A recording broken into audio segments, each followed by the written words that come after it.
Buenos días, hermanos y hermanas. Les envío un saludo de paz y bien. Soy el padre José Luis Peralta. Pues se llegó el domingo y estamos aquí para revisar qué fue lo que aprendimos de Lucas, qué nos enseña Lucas, ver algunas de las características de este evangelio. Recuerden, esto es solamente una probadita de lo que es San Lucas, porque tan solo el libro de San Lucas, el evangelio de San Lucas, nos tomaría semanas, meses para poderlo estudiar a fondo. Pero mi interés más grande es que cada día aprendamos más de los evangelios del Nuevo Testamento. Y antes de iniciar me gustaría pedirles una disculpa por enviar un audio. Recuerden que apoyo a diferentes grupos de personas y hay audiencias que necesitan otro tono de voz, otras palabras para poder aprender, para poder entender, para poder reaccionar, y por eso les pido una disculpa. Me equivoqué de audio, pero ya no volverá a pasar. Y pido disculpas porque sí puedo ofender a algunas personas. Usé palabras fuertes, pero como les digo, a veces se tienen que usar para ciertas ocasiones. Muy bien, iniciemos con este resumen, con las características de Lucas. Es algo que necesitamos ver de todos modos, aunque es un poquito más técnico, pero creo que es necesario que lo sepamos, y después vamos a entrar con lo que son las parábolas de San Lucas. Y San Lucas nos ofrece muchísimas historias. San Lucas sabía la necesidad de esas historias porque con las historias se nos graban más las enseñanzas, y ese era el objetivo de Lucas. Pero iniciemos pues. ¿Cuándo fue escrito San Lucas? San Lucas se cree que fue escrito entre el año 80 y 90 después de Cristo. Este evangelio se le atribuye a un hombre que es médico, que es compañero de San Pablo y que lo conocemos por Lucas, y esto lo vemos específicamente en la carta a los Colosenses capítulo 4 versículo 14, y en segunda de Timoteo capítulo 4 versículo 11, y también lo sabemos porque encontramos este dato, esta información en la carta de Filemón capítulo 1 versículo 24. Entonces tenemos lo que es el autor atribuido, pero también tenemos el autor actual, que se piensa que fue un cristiano que no era judío, de la segunda generación. ¿Qué quiere decir esto? Después de que ya murieron todos los apóstoles, que es un historiador bien educado. Por eso Lucas está tan bien estructurado. Su gramática, sus historias son muy hermosas, muy estructuradas. Entonces era un experto de la escritura. ¿A quién va dirigido este evangelio? Pues este evangelio iba dirigido a cristianos gentiles. Pues recordemos que cuando digo gentiles es porque no eran judíos. También este evangelio iba dirigido a personas que eran más ricas. Cree que este evangelio fue escrito en Antioquía, allá en Siria. Y recordemos que esta es una ciudad griega donde San Pablo fundó una iglesia. Este evangelio inicia de una forma muy particular, muy única de San Lucas. Una sola frase: investigación cuidadosa es una narración ordenada para Teófilo. Lucas quiere informarle a Teófilo todo lo que pasó con Jesús. Ahora veamos las características literarias, lo que es el énfasis de los temas de San Lucas. Una característica de Lucas es que nos habla de geografía, nos habla de lugares, nos habla de una historia que está escrita, nos habla de eventos que estaban sucediendo durante el tiempo del nacimiento de Cristo y durante la muerte de Cristo. Y algunas notas históricas son, por ejemplo, en los días de Herodes, el censo de César Augusto, en el año 15 de Tiberio. Entonces nos da fechas específicas, algo que Mateo y Marcos no hacen. Si pusieron atención al principio en lo que es, por ejemplo, los 2, 3 primeros capítulos del Evangelio de Lucas, el que impulsa, el que mueve, el que tiene más prominencia es el Espíritu Santo.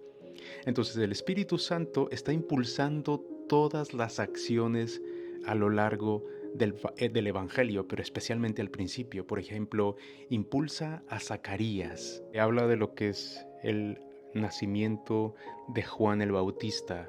El Espíritu Santo también hace lo mismo con Isabel, la prima de María. Juan el Bautista es guiado por el Espíritu Santo anunciando, preparando el camino de Jesús. También tenemos a María con el anuncio del ángel y después cómo el Espíritu Santo se hace presente en su vida. Lo vemos también con Jesús muchas veces cuando está orando, cuando sucede lo de la transfiguración. En todas sus enseñanzas, en el momento de la resurrección, el Espíritu Santo está siempre presente, pero de una forma muy especial está muy presente al inicio del Evangelio de Lucas, primeros 3 capítulos.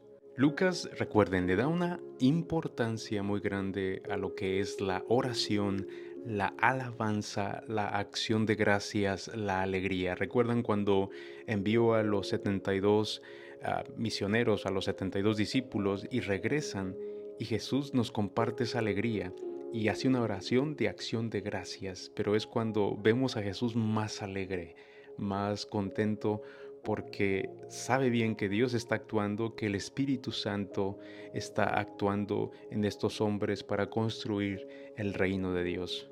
Por eso vamos a escuchar muchos himnos de alabanza, otras oraciones que Jesús va a decir, otros personajes que también van a alabar y van a bendecir a Jesús, enseñanzas sobre la oración. Recordemos que aquí es cuando nos enseña lo que es el Padre Nuestro. Lucas va a tener muchísimas parábolas, como ya nos hemos dado cuenta. Recuerden, Marcos tiene solamente 10 parábolas, Mateo tiene 28 parábolas, pero Lucas es el que más tiene. Lucas nos está dando 36 historias, 36 parábolas y 17 solamente están en Lucas. Todas las demás sí las vamos a encontrar en Mateo y en Marcos, pero son 36 historias que nos regala Lucas para recordar las enseñanzas de Jesús, su sabiduría. Y en todas estas parábolas, pues se va a hablar sobre el tema del arrepentimiento, del perdón, del uso de la riqueza, de las posesiones y cómo vamos a invertir eso. Nos habla de una inversión, cómo vamos a invertir nuestras riquezas, cómo vamos a invertir nuestros regalos, cómo vamos a invertir nuestras capacidades con los demás. Entonces nos habla de pobres y ricos, de hambrientos y satisfechos, nos habla de débiles y de fuertes, de humildes y de orgullosos en esas parábolas tan hermosas. Entonces Jesús nos invita a invertir lo que tenemos, lo que sabemos, todas nuestras cualidades y capacidades, toda la posesión que tengamos, tanto material como espiritual, a ponerla en práctica para así ir, como quien dice, escalando, construyendo nuestra escalera para llegar al reino de los cielos, y nos da su gracia para que nosotros podamos lograr esos objetivos. Especialmente inversión cuando nos habla de las bienaventuranzas, pero también cuando nos advierte dentro de esas bienaventuranzas. Recordemos también que a lo largo de todo el Evangelio de San Lucas, Lucas pone más atención a pobres y humildes, a enfermos y pecadores, a mujeres y niños, a samaritanos y a gentiles, más que a los judíos. En el Evangelio de Lucas es donde encontramos más la participación de muchas mujeres, personajes también reales y ficticios, personales que se van inventando, que a menudo pues, se cuentan en parábolas o en las historias que nos dan. Tenemos esa historia, recuerden, de lo que es los samaritanos, la parábola del buen samaritano también, o no olvidemos lo que es la curación de los 10 leprosos y cómo solamente un samaritano es el que regresa a darle gracias, a bendecir a Jesús. Lucas también le da unos títulos muy únicos a Jesús. Jesús es el Señor de Israel y de todas las naciones. Jesús es el Salvador de todos, pero especialmente de los pobres. Es el ungido. Jesús es el profeta mesiánico en palabra y en obra. Y no nos podemos olvidar de lo que es un evento inaugural del ministerio de Jesús. Y eso lo vimos en Lucas capítulo 4, versículo 16 al 30. Es con el cántico de Isaías, ¿recuerdan? Y el pasaje de Isaías es el capítulo 61, versículos 1 al 2. Entonces, Lucas nos da un retrato de Jesús muy bien detallado en palabras y hechos. Más curaciones de los enfermos, nos habla de la viuda de Naín, la mujer jorobada, el hombre con hidropesia. Recuerden que la hidropesia es una acumulación de líquidos, ya sea en el cuerpo, una pierna, o las piernas, o una mano. También nos habla nuevamente, nos habla de esos 10 leprosos y de lo que es el samaritano, que nos va ofreciendo una imagen más clara, un retrato más hermoso de Jesús. Y otra cosa que tiene Lucas es que nos da más cuentos con temas extranjeros. ¿Qué quiero decir con esto? Nos recuerda, por ejemplo, de los días de Elías y Eliseo en el capítulo 4, versículo 25 al 27. Nos habla de la aldea samaritana y nos habla de la parábola del buen samaritano. Ustedes dirán que me estoy repitiendo, pero tiene que ser así porque todas estas personas son extranjeros.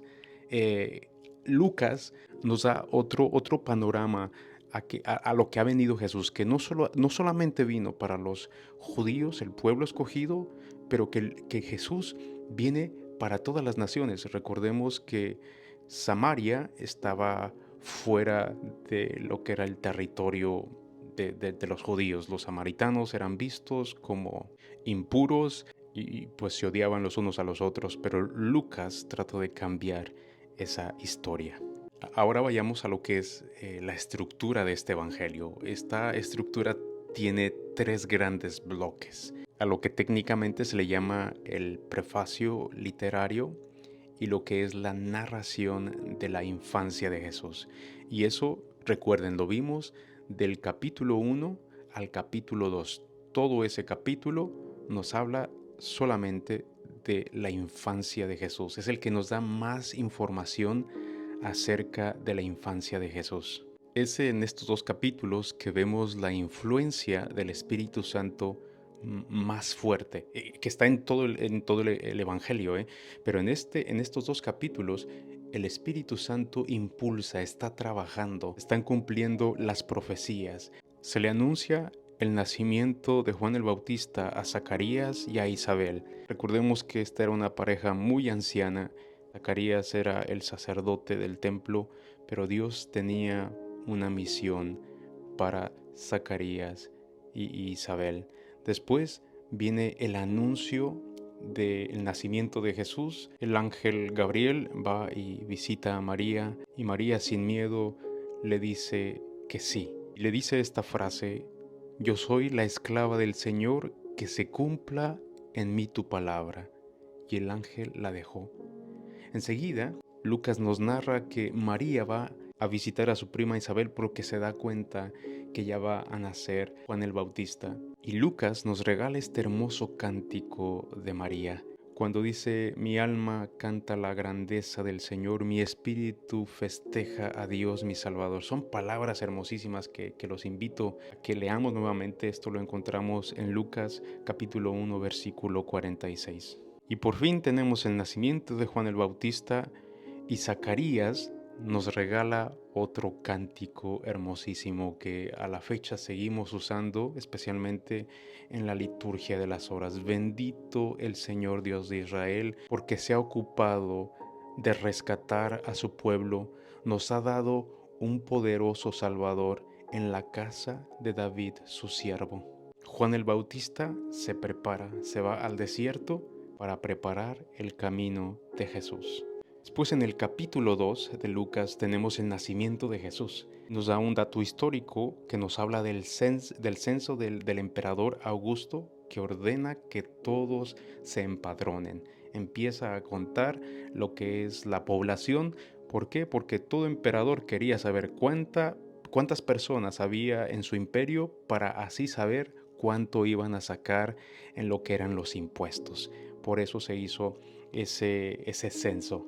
Lucas nos regala la historia de los pastores. Los ángeles van y les anuncian que ha nacido el Salvador. Y fíjense nada más, a quién van y le anuncian. No va con la gente especial, no va con los sacerdotes, no va con gente rica, van con los pastores. Los pastores eran vistos como lo más bajo también de la sociedad, eran muy criticados también, eran mal vistos por tramposos, por rateros, por muchas otras cosas. Entonces no eran tan bien vistos, pero el ángel va y les anuncia a estos pastores que ha nacido el Salvador. Después Lucas nos va dando más historia acerca de Jesús, de su niñez, de cómo es llevado al templo para ser circuncidado. En el templo encontramos a Simeón. Simeón nos regala otra oración de alabanza muy hermosísima. Ahora, Señor, según tu palabra, puedes dejar que tu siervo muera en paz, porque mis ojos han visto la salvación que has dispuesto ante todos los pueblos. Recuerden que este cántico también, esta bendición o este cántico lo encontramos en lo que es Lucas capítulo 2, versículo 25, y los invito a que volvamos a estudiar estas oraciones y qué nos dicen, qué nos enseñan a nosotros. Sentimos el mismo regocijo que este hombre anciano experimentó. Pero también tenemos a otra mujer que es la profetisa Ana, que también nos habla de alabanza. Por eso les insisto tanto, les digo tanto, y esto se les va a quedar bien grabado, de que Lucas es un evangelio en el que se alaba, se ora, se bendice muchísimo. Una vez que es circuncidado, se regresan a Nazaret y de aquí Lucas se brinca a Juan el Bautista.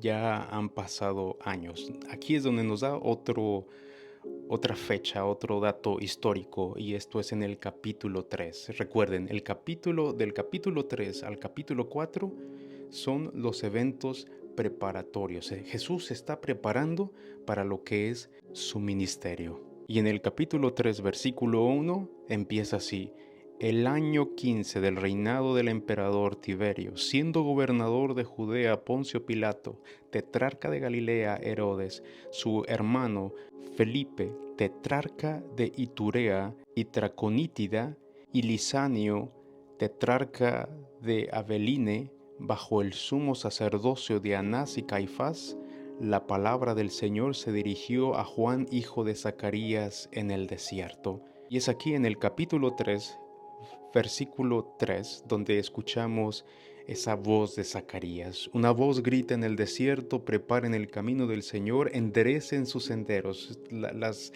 lecturas que vamos a estar escuchando muy pronto en lo que es el Adviento. Nos estamos preparando para esa venida del Señor. Entonces Juan el Bautista está preparando todo el camino, todo el capítulo 3, se está preparando para que Jesús venga. Después nos dice que Jesús se bautiza. Pero cuando Jesús se bautiza y es reconocido como el enviado de Dios, como el Mesías, es aquí donde Lucas nos da toda la genealogía de Jesús. Y yo siento que aquí lo hace para reafirmar todavía más que Él es el Hijo de Dios. Que cuando dice: este es mi Hijo muy amado, en quien tengo todas mis complacencias, escúchenlo. Lucas, no nos da la genealogía como lo hace Mateo. Recuerden, Lucas empieza dirigiéndose a Teófilo, contándole todo lo que es Jesús, lo que hizo Jesús, lo que enseñó Jesús. Una vez que hemos checado toda la genealogía de Jesús, ahora sí se va al desierto. Aquí donde Jesús es tentado, donde es puesto a prueba, es aquí en el capítulo 4, donde el diablo tienta a Jesús. Si eres el Hijo de Dios, di a esta piedra que se convierta en pan. Jesús le respondió: no solo de pan vive el hombre. Después Lucas nos narra que lo lleva a un lugar muy alto y le presenta todos los reinos del mundo y le dice: si te postras ante mí, todo será tuyo. Jesús le dice: está escrito, al Señor tu Dios adorarás, a Él solo adorarás. Y finalmente se lo lleva allá a lo más alto de la cúpula de Jerusalén y lo coloca en la parte más alta del templo y le dice: si eres el Hijo de Dios, tírate, baja desde ahí. Y aquí algo bien interesante es que el diablo usa pasajes bíblicos también y le dice: pues está escrito, ha dado órdenes a sus ángeles para que te cuiden, te llevaran en sus manos para que tu pie no tropiece en la piedra. Y esto lo vemos En el Salmo 91, capítulo 11, es donde encontramos este pequeño pasaje. Y Jesús le responde: no pondrás a prueba al Señor tu Dios. Esto, hermanos, lo encontramos en Deuteronomio capítulo 6, versículo 16. Entonces, vemos aquí cómo Lucas, de una forma muy sutil, muy bonita, va mezclando los pasajes del Antiguo Testamento con los del Nuevo Testamento. Una vez que tuvo estas tentaciones, ahora sí comienza la proclamación del Evangelio, de que el Espíritu Santo lo llevó a Galilea y ahí su fama se fue extendiendo. Se va a la sinagoga de Nazaret y en la sinagoga de Nazaret es cuando anuncia y les dice quién es Él. Entonces llega, abre el pergamino y lee lo que es Isaías capítulo 61, capítulo 1, que dice: el Espíritu del Señor está sobre mí porque Él me ha ungido para que dé la buena noticia a los pobres. Me ha enviado a anunciar la liberación de los cautivos y la vista a los ciegos, para poner en libertad a los oprimidos, para proclamar el año de gracia del Señor. Jesús nos da un resumen de este evangelio en este pasaje cuando cita a Isaías. Y es aquí cuando empieza a hacer todos esos milagros. Nos va narrando cómo entra a la sinagoga en Cafarnaún y encuentra a aquel hombre endemoniado y Jesús libera a aquel hombre. Después nos dice que sale de esa sinagoga y encuentra a otro endemoniado. El mismo capítulo 4, versículo 42, como vemos a Jesús orando. Jesús está orando por su misión y nos anuncia a qué ha venido. Ha venido a traer la buena noticia del reino de Dios.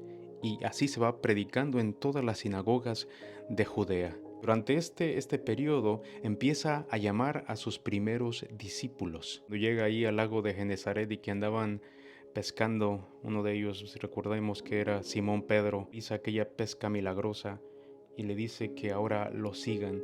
Y está con él Juan y Santiago, hijos de Zebedeo, y Simón, y empiezan a seguirles. Empieza con sus primeros discípulos. De ahí sigue sanando, sana a un leproso, recordemos. Esto lo vemos en el capítulo 5, versículo 12, y le dice el leproso: Señor, si tú quieres, puedes sanarme. Y Jesús le dice: sí quiero. Porque es lo que quiere Jesús de nosotros. Quiere que nosotros nos sanemos. Él está dispuesto a hacer, a darnos su gracia, a darnos su sabiduría. Lo ha hecho y lo sigue haciendo, pero está de que nosotros queramos. Después de este milagro tenemos el milagro del paralítico. El milagro es cuando abren la azotea. Los amigos llevan a este hombre inválido que necesita ser curado. Por eso tenemos que ser buenos amigos, buscar buenos amigos que nos acerquen a Cristo, buenos amigos que nos ayuden a sanar, que nos ayuden a crecer cada día. Jesús sigue con este recorrido, sigue en su ministerio en Galilea, recordemos. Todavía seguimos en este primer bloque del Evangelio de San Lucas. Jesús sigue en su recorrido y aquí es donde encuentra a Mateo, a Leví, el recaudador de impuestos. Jesús ve a este recaudador de impuestos, ve a Mateo, a Leví.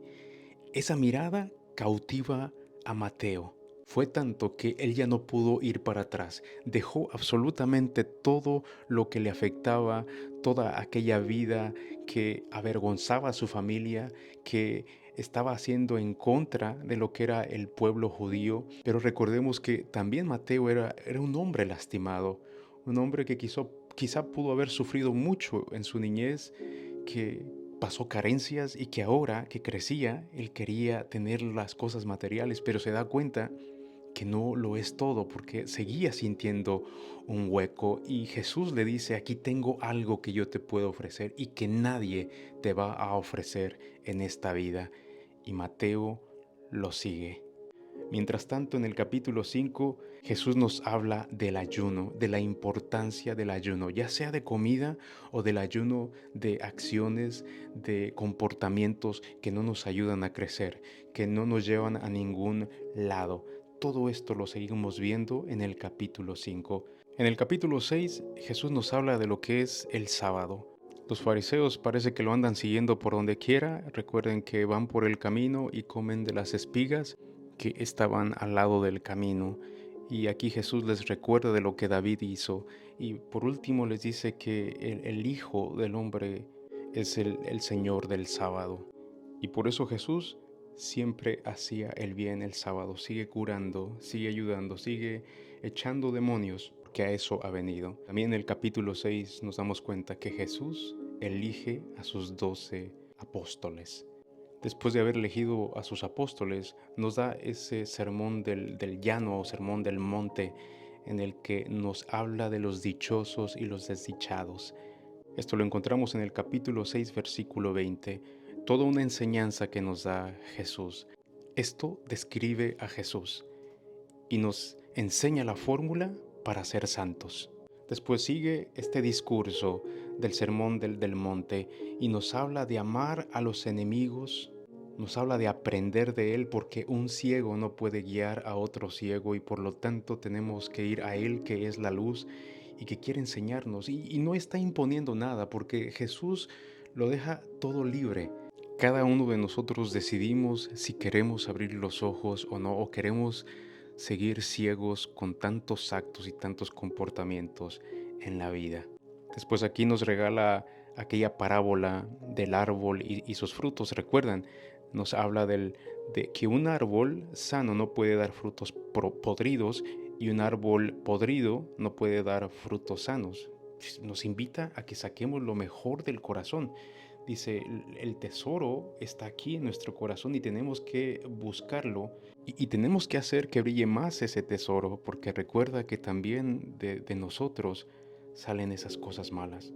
Pero también nos invita a que construyamos la casa, nuestra casa, en una piedra firme y no en arena. En este caso nos invita a que nosotros construyamos nuestra casa espiritual, aquello que nos va a sostener en los momentos difíciles, en esa roca firme, y que no lo pongamos en arena, cosas materiales, dinero, porque eso no nos ayuda. Y hay un punto en el que el dinero no compra ni la salud, no compra ni lo que es la seguridad de la vida. Entonces hay que ser esos árboles buenos que den frutos buenos, y hay que ser esos buenos hombres y mujeres que construyen su casa en piedra firme. Jesús sigue con ese ministerio hermosísimo, sigue dándonos estas historias, estas enseñanzas, y llega al capítulo 7 donde nos regala la historia de cómo Jesús sana al sirviente del centurión, y nos quedamos con esas palabras, esa frase que hasta la fecha seguimos diciendo en la hora de la Eucaristía. Señor, no soy digno de que vengas a mi casa, pero di una sola palabra y mi siervo quedará sano, yo quedaré sano. Jesús continúa su recorrido en este capítulo 7 y nos regala aquella historia hermosísima de aquella viuda que va con su hijo muerto. No sé qué fue lo que experimentó Jesús en ese momento, pero yo creo que él se vio o visualizó a su madre María un día llevando a su hijo muerto y se compadeció, porque aquí recuerden que la viuda ni nadie le pidió que resucitara a ese joven. Jesús lo hizo por pura compasión, porque sabía lo que significaba que una mujer se quedara completamente sola en la sociedad de aquel tiempo. Estaba prácticamente destinada a morir. Y si no, iba a sufrir muchísimo. Entonces Jesús se compadece y resucita a ese joven. Jesús se compadece de nosotros y también en nosotros Él puede resucitar tantas cosas bonitas, tantas cosas en nuestro corazón, tantas actitudes, regalos, habilidades, sentimientos, emociones que pueden darnos vida, que pueden ayudarnos a salir adelante. Estamos a punto de terminar lo que es el primer bloque del Evangelio de San Lucas. Nos estamos preparando para la siguiente fase, lo que es el segundo bloque de San Lucas. Aquí nos habla sobre Juan el Bautista. El Bautista se da cuenta de lo que está sucediendo, de lo que Jesús está haciendo, y envía a sus discípulos a preguntarle a Jesús si Él es el que ha de venir, si Él es el Mesías. Y Jesús le responde: vayan e informen a Juan de lo que han visto. Todo esto lo vemos en el capítulo 7, versículo 22. Díganle que los ciegos recobran la vista, los cojos caminan, los leprosos quedan limpios, los sordos oyen, los muertos resucitan, los pobres reciben la buena noticia y dichoso el que no tropieza por mi causa. Jesús le responde a los discípulos de Juan que Él es el enviado y cita a Malaquías, donde dice: mira, envío por delante a mi mensajero para que te prepare el camino. Y es aquí donde ensalza a Juan el Bautista y le dice: yo soy que le has estado preparando el camino. Pero en este mismo capítulo 7 Jesús se da cuenta de lo que está pasando, se da cuenta de los fariseos, de lo hipócrita que son, y da la historia de aquellos niños caprichosos que tocan la flauta y no han bailado, tocan cantos tristes y no han llorado. Dice: ¿qué es lo que quieren? Y así nos sigue regalando muchas parábolas. Cuando perdona a la mujer pecadora, aquella que entra a aquella fiesta y que le enjuaga con sus lágrimas y el perfume y su cabello, le lava sus pies y le dice al fariseo que lo invitó: tú no me diste esta bienvenida. Lucas nos menciona también a esas mujeres que seguían a Jesús, incluso nos da algunos nombres: María Magdalena, de la que habían salido 7 demonios, Juana la mujer de Cusa, el mayordomo de Herodes, Susana y otras muchas que le ayudaban con el sustento, que le ayudaban a poder llevar a cabo su misión. Recordemos que Jesús vivía de limosnas, no tenía. Pasamos al capítulo 8 y nos da la parábola del sembrador. Nos dice de esa semilla que cae en el camino, de las semillas que caen en las piedras, otras que caen en los espinos, otros que cayeron en tierra fértil y que dieron mucho fruto. ¿Dónde en nuestras vidas cae esa semilla? Ojalá y caiga en el donde da mucho fruto, donde está el corazón. Y por eso nos habla de esas historias tan hermosas de la luz de la lámpara, que no se puede poner debajo de una canasta. Al contrario, la ponemos en lo alto para que alumbre a los que están en la casa. Y es a lo que nos invita Jesús.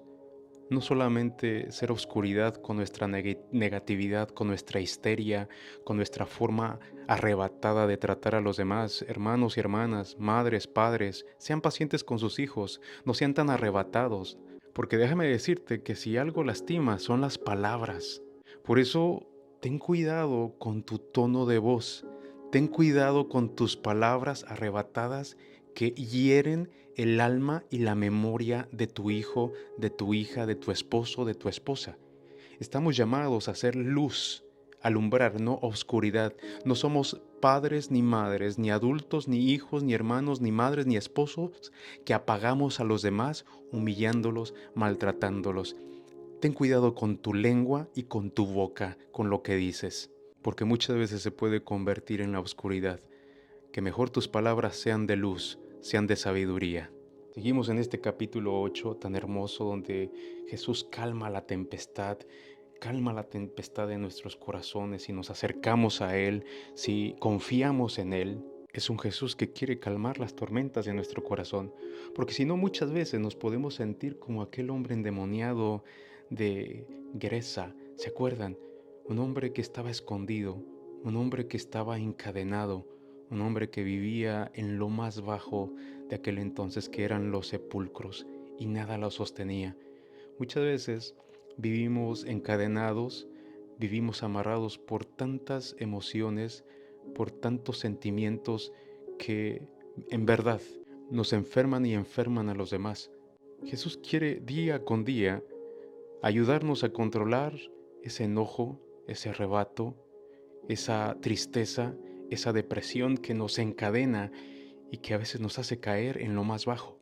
Después, en el capítulo 8, versículo 40, nos regala esa oración hermosísima de lo que es la hemorroísa y la niña. Recuerden que la hemorroísa tiene 12 años de enfermedad y la niña tenía 12 años de vida. Una mujer que había agotado todos sus recursos, no sabía qué hacer. Yo creo que a veces nos sentimos así en la vida, ¿verdad?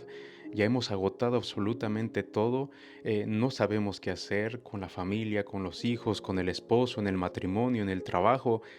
con nosotros mismos, entendiéndonos, comprendiéndonos, nos sentimos perdidos.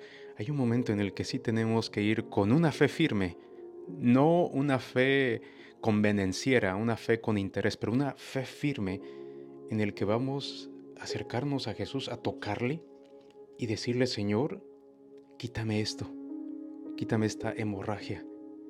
Pero también tenemos que despertar, porque a veces creo que vivimos como esa niña que está como dormida, como muerta, y a veces nos pasa eso mismo en la vida.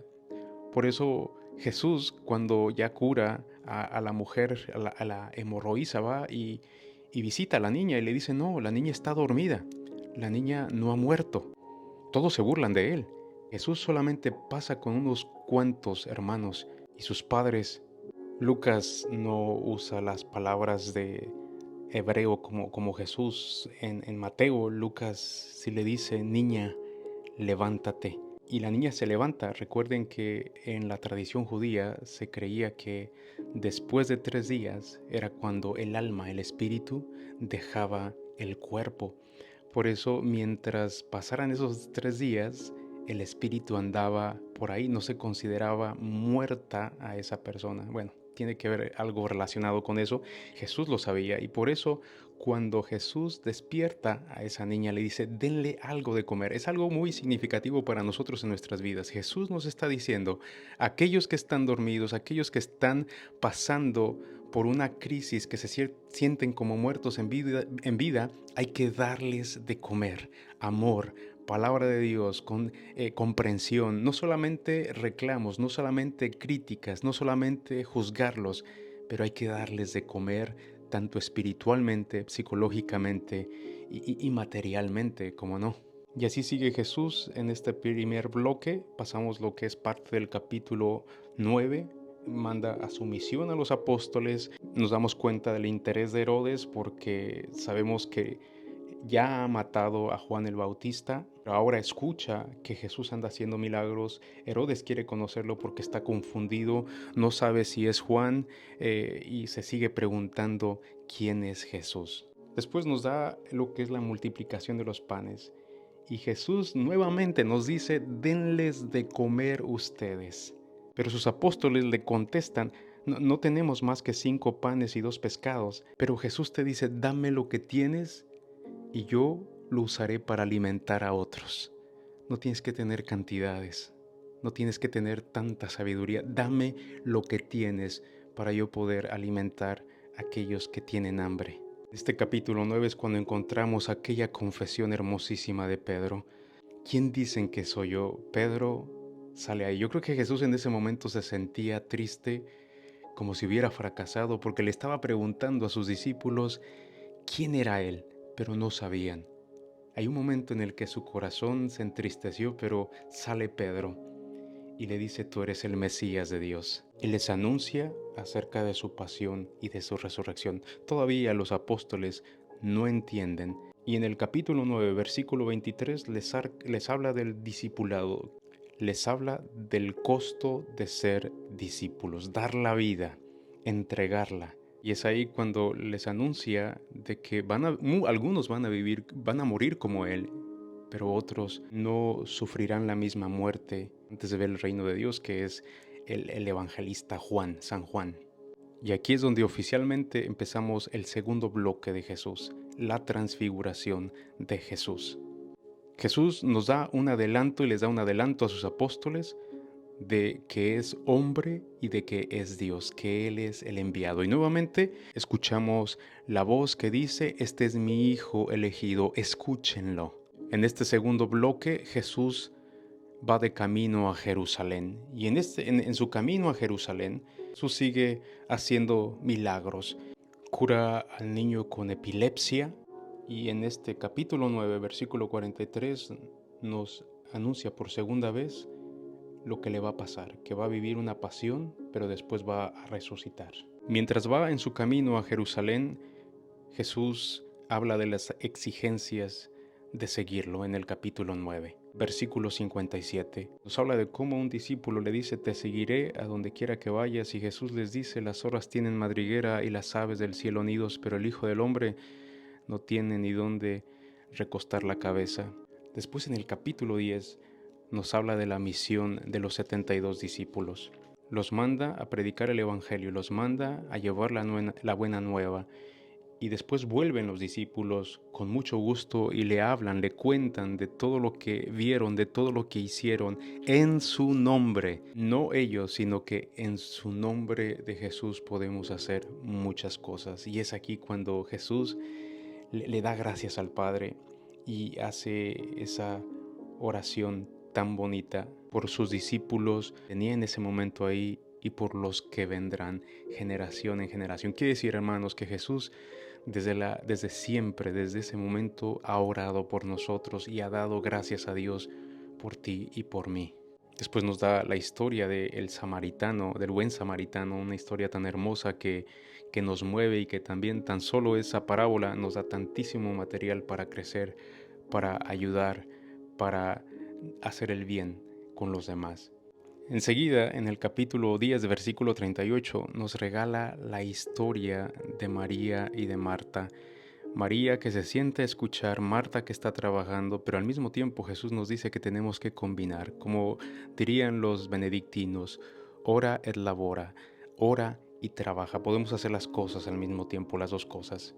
En el capítulo 11 vemos cómo Jesús nos enseña a orar, nos enseña esa oración del Padre Nuestro, una oración en la cual se resumen lo que es el Nuevo Testamento, porque está tan completa, que es tan profunda y que a veces pues la rezamos al ahí se va, ¿no? Rápido. Pero no, el Padre Nuestro es para saborearse, es para disfrutarse, para sentirlo, para pedirle enriquecernos, para iluminarnos. Y así sigue Jesús en todo el capítulo 11, dándonos señales, hablándonos de la luz, de las tinieblas. Pero también en el capítulo 11 tiene una gran crítica hacia los fariseos y los encargados de la ley, como lo hizo Mateo, no tan severo o tan crítico, pero también nos menciona Lucas de su hipocresía, de su falta de honradez. Recordemos que a lo mejor no todos los fariseos y los encargados de la ley eran así, pero por desgracia los que están en un rango más alto son los que a veces son más duros, pero al mismo tiempo exigen, pero no cumplen, como a veces nos pasa a nosotros, ¿no? Pues pasamos a lo que es el capítulo 12. En el capítulo 12 Jesús nos habla acerca de la hipocresía y nos exhorta a ser valientes y nos dice que no tengamos miedo a aquello que mata el cuerpo, pero sí lo que puede mandar el alma al lugar de castigo. Luchemos por la salvación, por la pureza de nuestra alma. Yo sé que no es fácil, pero es una tarea de todos los días, hermanos y hermanas. Y por eso nos recuerda de que la ambición no puede gobernar nuestro corazón. No dejemos a la ambición que llegue en nuestro corazón, sino que siempre estemos confiando en Dios, que confiemos en su misericordia, que confiemos en su amor. Y recuerden cómo nos habla, cómo los lirios se visten y que ni el mismo Salomón se vistió con lo que es esa belleza. A los pájaros no les falta. Entonces, ¿por qué tenemos que preocuparnos nosotros? Y en este capítulo 12 nos recuerda del verdadero tesoro. Dice, con las cosas que tienen, ganémonos el cielo. Con las cosas materiales ayudemos. Y créame que si entre más damos, más obtenemos. Por lo tanto, nos invita a estar vigilantes todo el tiempo porque no sabemos ni el día ni la hora. Estar alertas, dando lo mejor de nosotros cada día, tratando de crecer, tratando de imitarlo, de aprender más de él, de poner en práctica la misericordia, la paciencia, el amor, el entendimiento, la misericordia. Por eso tenemos que estar vigilantes todo el tiempo, a cada instante. En el capítulo 13, versículo 22, Jesús nos habla de lo que es la puerta estrecha, esforzarnos por entrar a esa puerta. A todos nos gusta entrar por la puerta ancha, ¿verdad? Lo que es fácil, lo que nos da más beneficio.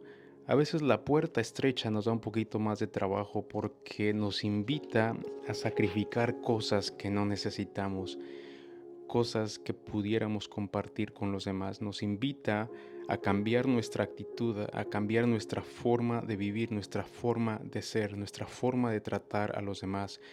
tener paciencia, porque muchas veces yo te puedo decir, no, pues que ten paciencia con tus hijos, con tu esposo, tu esposa, pero dices, ay, pero es que tú no los conoces, o hay estas cosas, me hacen esto, me hacen gritar. Cálmese. Tenemos que entrar y luchar cada día por entrar por esa puerta estrecha. La puerta ancha muchas veces nos va a traer muchos problemas y muchas dificultades. Después nos vamos hasta el capítulo 15, donde nos da esa hermosísima parábola del hijo pródigo. La encontramos específicamente en capítulo 15, versículo 11 al 32. Una historia que nos da una imagen hermosísima de lo que es Dios. Recuerden, el objetivo de esta parábola es no ser como el hijo caprichoso, celoso o como el hijo rebelde. El objetivo de esta parábola es que seamos como el Padre, que lo imitemos cada vez más, que seamos ese Padre que ama, que cuida, que abraza, que sabe corregir, porque pues tienes que corregir, no te voy a decir que todo es amor, tienes que reprender, pero tener cuidado cómo lo haces. Hay palabras que no tienen que ser antisonantes o a gritos o con coraje. Hay palabras que puedes decir con amor y que incluso pueden doler más que un grito o que usando maldiciones.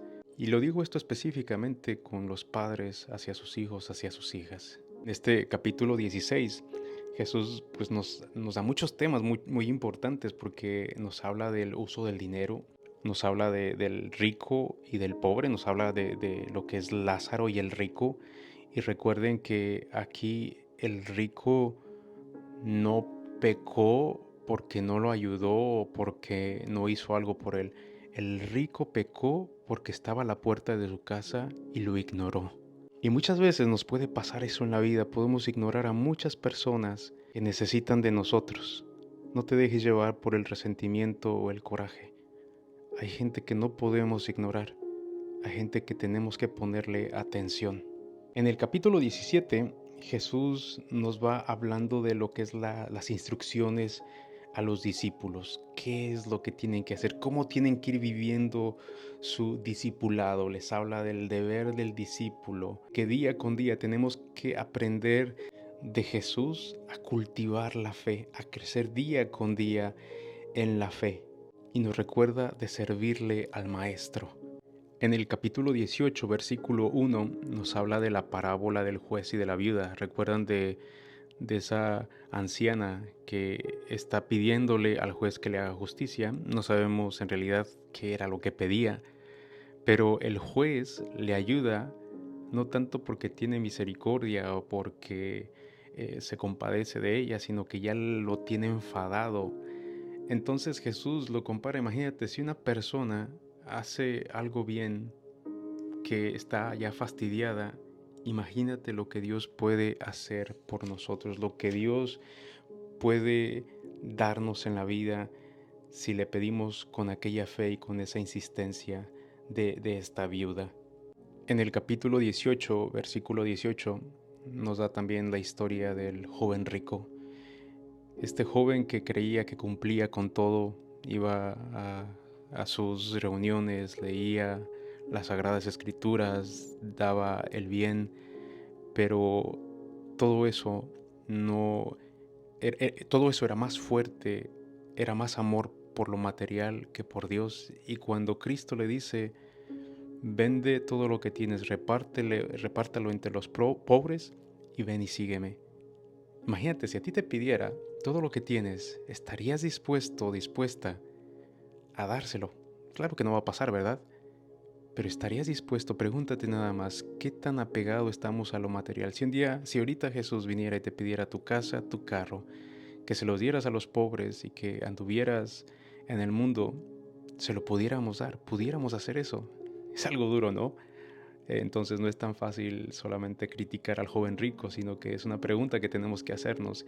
Y esto es no para que nosotros nos vendamos lo que tenemos y se lo demos a los pobres, sino que también qué tan amarrados, qué tan atados estamos a las cosas materiales, a lo que tenemos. Porque recuerda, creo que te decía el viernes, todo lo que tenemos es prestado, ¿eh?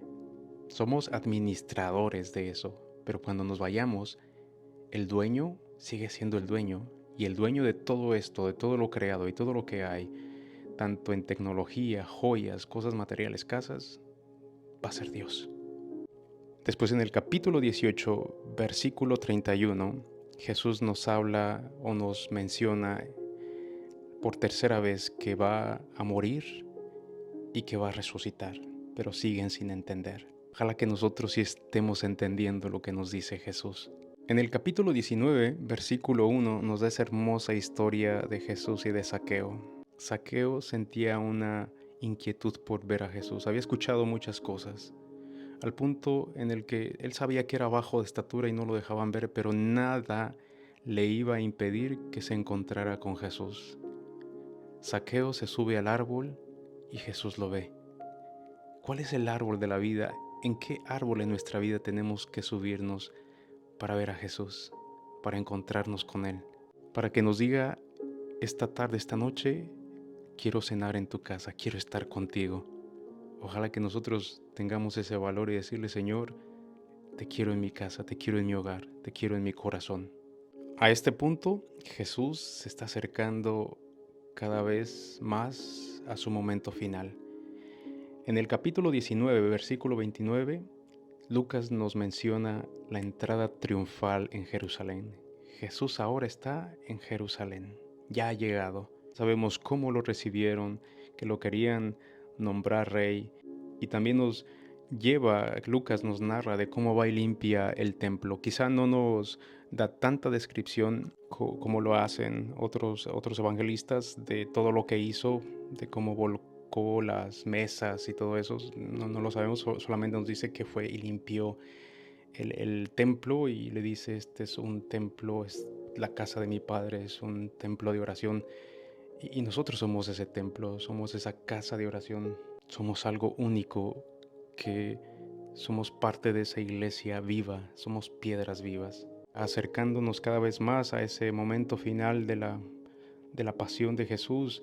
Nos regala Lucas la parábola de los viñadores malvados en el capítulo 20, versículo 9, y ahí nos cuenta todo lo que va a suceder, todo lo que va a pasar, cómo van matando a los trabajadores del dueño de la viña y que representan los profetas cuando finalmente le envían a su hijo y lo matan y lo sacan fuera de lo que es la viña y se lo llevan a otro lugar. Fue lo que pasó a Jesús, lo sacaron de Jerusalén, se lo llevaron a lo que es al Gólgota y ahí lo crucificaron.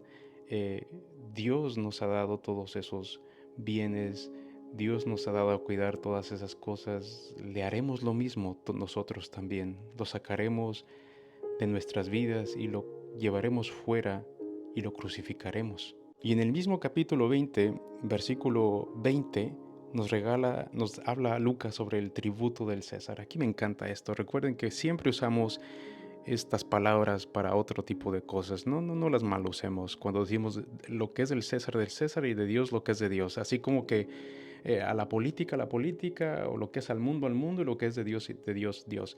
Recuerden, aquí cuando Jesús lo dice de una forma muy astuta, por eso les pide la moneda y les dice, ¿de quién es este rostro? Le dice, del César. Entonces, denle al César lo que es de César y a Dios lo que es de Dios. ¿Qué le pertenece al César? Pues sus impuestos. ¿Pero qué le pertenece a Dios? Dime. A Dios le pertenece todo. Es la totalidad. Incluso el mismo César y lo que tiene el César le pertenece a Dios. En este mismo capítulo 20 Jesús nos habla sobre la resurrección, nos habla sobre lo que es el Mesías, lo que es Dios, va juntando, va preparándose para ese momento y reta a los fariseos, reta a sus apóstoles. Después, estando en el templo, ve a la viuda que da su moneda. Dice, esta mujer lo ha dado todo, y alaba a esa mujer. Entonces seguimos con Lucas, que resalta la labor de la mujer. Y esto lo vemos en el capítulo 21, versículo 1. Y también en este capítulo 21, versículo 5, nos habla sobre la destrucción del templo. Pero recuerden que Jesús no hablaba ciertamente de la destrucción del templo en sí, sino que hablaba de la destrucción del templo, de su cuerpo, que iba a morir y al tercer día iba a resucitar. Entonces dijo Jesús, destruyan este templo y en 3 días lo restauraré, lo reconstruiré. Y estos se burlan, le dicen 45 años le ha tomado al pueblo construir este templo y tú dices que lo vas a construir en 3 días y se burlan de él. Y enseguida en este mismo capítulo Jesús habla de la gran tribulación, lo que va a suceder, lo que va a enfrentar el pueblo y da estos mensajes muy apocalípticos que dan miedo, que hablan del final de los tiempos. Entonces habla de lo que es la parusía. Habrá señales en el sol, lo que es capítulo 21, versículo 25, y en la luna y las estrellas. En la tierra se angustiarán los pueblos desconcertados por el estruendo del mar y del oleaje. Los hombres desfallecerán de miedo, y son cosas que dan miedo, que nos invitan a que cada día estemos cerca de Él, ya sea porque se nos vaya acabando la vida o un día llegue ese momento, o a veces muchos experimentamos ese tipo de eventos que dan miedo, y lo que nos dice, pero tengan fe, porque yo ahí voy a estar. Por nada nos invita a que estemos firmes en la oración, estemos constantes en la oración y que no desfallezcamos día con día, estar vigilantes en nuestras acciones, en nuestros pensamientos, en la forma de cómo vivimos, en la forma de cómo tratamos, el bien que hacemos, y evitar ese mal que no nos lleva a ningún lado, y nos invita a que usemos la oración como un recordatorio, como algo que nos va formando y que nos va ayudando a alcanzar ese objetivo. Y ya casi llegamos al final. Está el momento en el que van a matar a Jesús. Jesús sabe que va a morir, está preparándose para vivir la Pascua, nos regala ese momento de convivencia con sus discípulos, pero también nos deja el memorial de su pasión, de lo que va a hacer. Comparte el pan y el vino, que es su cuerpo, que es su sangre, y se nos queda a nosotros para todos los tiempos.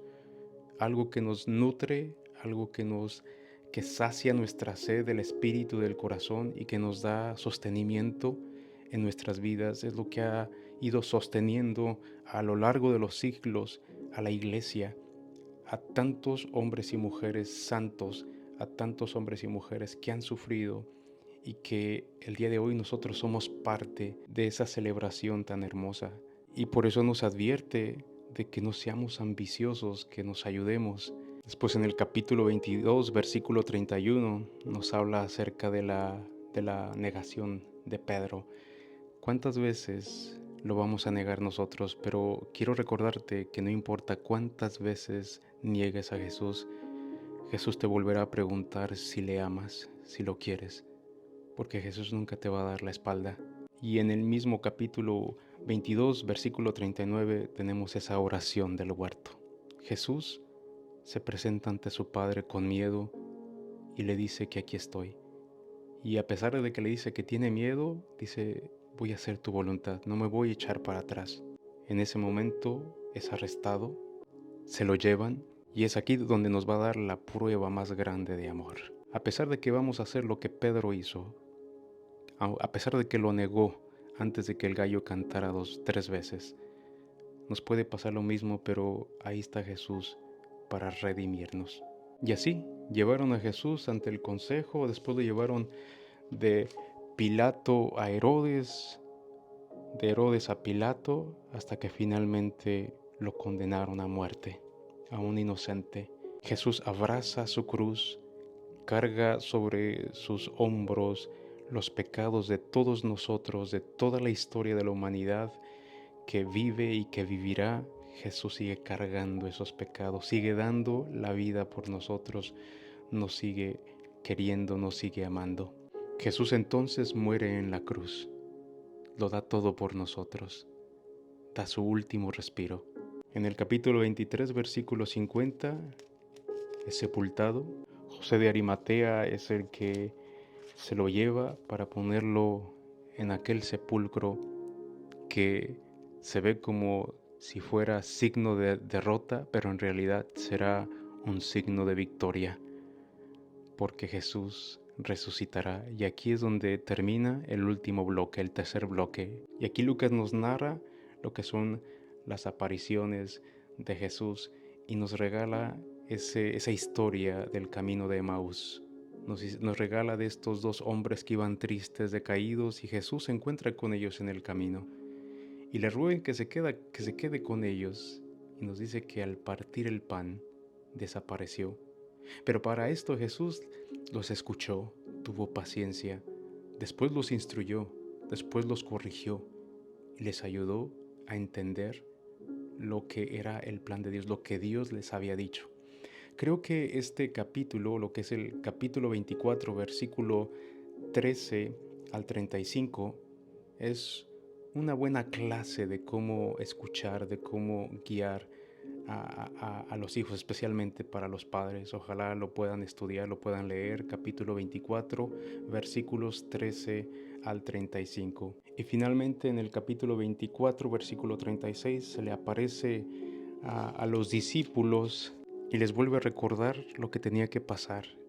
Cuando les dice, así está escrito, que el Mesías tenía que padecer y resucitar de entre los muertos al tercer día, que en su nombre se predicaría penitencia y perdón de pecados a todas las naciones, empezando por Jerusalén. Y después sucedió su ascensión de Jesús. Nos dice Lucas que los apóstoles se postraron ante él y se volvieron a Jerusalén muy contentos y pasaban el tiempo en el templo bendiciendo a Dios. Hermanos y hermanas, Lucas nos invita a aprender de sus parábolas, de sus historias, y que nosotros también vayamos y llevemos la buena nueva, que seamos esos discípulos que no tienen miedo, que seamos esos hombres y mujeres que llevan la buena nueva y que empiezan por sus familias, en sus casas, en sus hogares. Espero que este resumen, este mensaje les ayude y que Dios los bendiga a todos. Que el Señor te bendiga y te guarde, te muestre su rostro y tenga misericordia de ti. Te mire benignamente y te conceda la paz, y que el Señor Todopoderoso te bendiga ahora y siempre, en el nombre del Padre, del Hijo y del Espíritu Santo. Amén.